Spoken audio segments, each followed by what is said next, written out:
have been working on some of these really cute junk journal cards that have a tab at the top. Let me pull this over, you can see this a little better. It's made with just cardstock and then an index card that I've cut down, and then I've got a little tab at the top. So I'm going to show you how I make these. Isn't that kind of cute the way those all are at the top and then it makes like a little file? So I think these are so sweet to use in junk journals and scrapbooking, and really just as index files with the little tops. So I'll show you how I'm going to make them here. I'll put these to the side. I'll zoom out just a little bit more here. And I'm going to pull in my trimmer. And I'm just going to cut all of these in this size are 3 by 4 inches. So I just thought this was really cute cardstock. So I'm going to cut this down to 3 inches by 4 inches.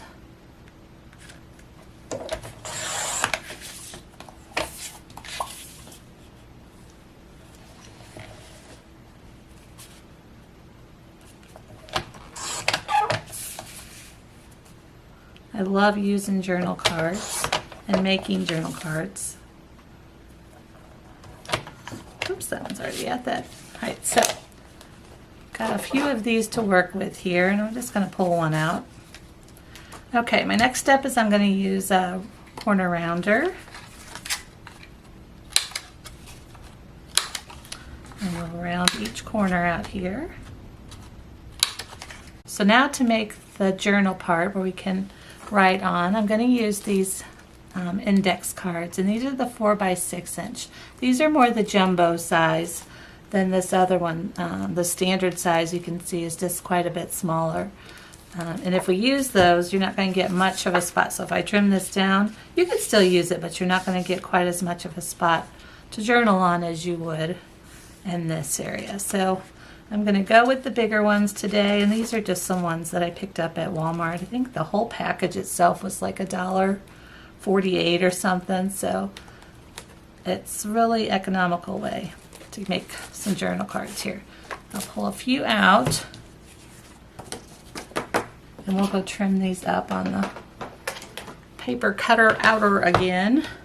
And I am doing these at, I'm going to pull a couple in here at a time to cut. I'm going to cut these at, it's about 2.5, just a little over 2.5. Make sure they're lined up. 2.5 by 3.5. Just a little over 3.5. And when I do these, I am making sure, I kind of still like how it's got the red line here at the top on these. So it's red and then all the rest is blue, just so you can write a title up here if you want it. So I'm going to make sure that my red line is staying on there. Of course you don't have to, but I kind of like it like that. So, and then of course with these we could get one more set out of this. So that's nice to be able to get 2 out of each card. Okay, so now we've got the middle, and what I want to do is pull in my ink, and I want to ink the edges of these to soften up that look a little bit. And I've just, let me show you here. I've just got the Distress ink by Tim Holtz again, and this one is in the tea dye. And I've just got an old sponge that I use. And this is about out. I need to refill it. But I'm going to go along the edges here. I need to refill it, but at the same time, sometimes when you put the new ink on there, you don't quite get the real soft look, if you know what I mean. It's kind of more of a harsh, because the ink is thicker, I guess. You get more of a harsh look. So I'm going to go around the edges of these just like this a little bit. And my sponge is old and it's soft, so while it takes a little longer to get it on there, I really like the soft look that it gives. I'm going to pull over a piece of paper here, and I'm just going to go along the edge of this because I want to bring it in. I want to bring it into the paper just a little bit more than what I'm getting just by going on the ends. Oop, got 2 of them there. Okay, and I think I'm pretty happy with that. So I'll put my ink to the side here. And now we just want to center this up. So I'm just going to use my same paper here as glue paper. And I've got just the Elmer's. The Elmer's glue here is all I'm using. Stick glue. I really like it. It's my favorite for this kind of project. And I'm going to be pretty generous with this glue. Don't want it to pop off. And I'm going to go right in the center, or as much center as I can with this. I'm thinking that looks pretty good. Okay, now to get my, nope, just a little bit crooked. Okay, pull it up. There we go, I think that'll be better. Okay, to get my tab on the very top here, like this, little edge here, I'm today going to use this punch. So on this punch in particular, the paper has to be folded over.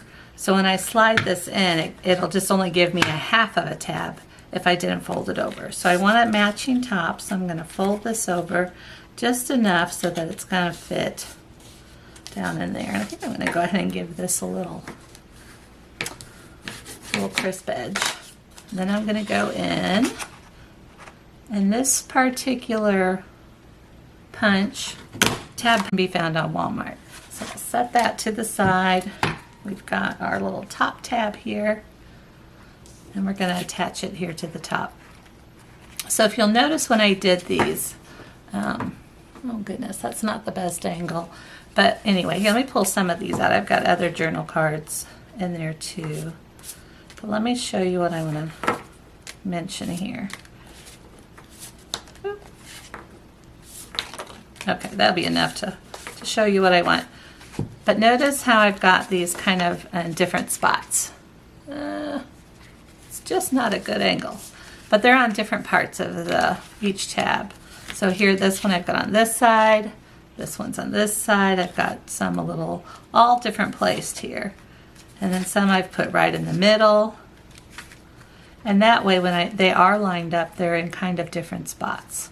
And I like that. So sometimes when I am lining these up at the top and gluing them on, if they've got a pattern, then I want to make sure that I'm kind of still keeping it on that. And sometimes the pattern like this one, it just didn't match up, and that's okay too. But if I can, I like to make it come down and match up. Again, not a biggie. This is junk journaling, so we just do it, right? All right, now I'm going to take my little tab here. And see, when I folded it over, it only punches this part, so then you've got a double side, of course. So I'm going to put some glue on this. My battery died on my camera, so I'm going to finish this last little part on my phone. But anyhow, I just like to kind of see how that matches up at the top. I just think these really turn out cute. So I'll pull a few here, and maybe I'll just pop some pictures up at the end. Isn't that sweet? And of course the back of these are blank. One thing I really look for though when I'm picking out what paper that I want to use for these is that it's got a little border that's going to look nice on the edges. So if you picked a paper that, you know, might have big flowers here and there, you're not going to get a nice pretty edge. So anyhow, I think that is it for today, and I'll throw up some more pictures of what these look like, some more samples, and I hope you all have a good day. Bye.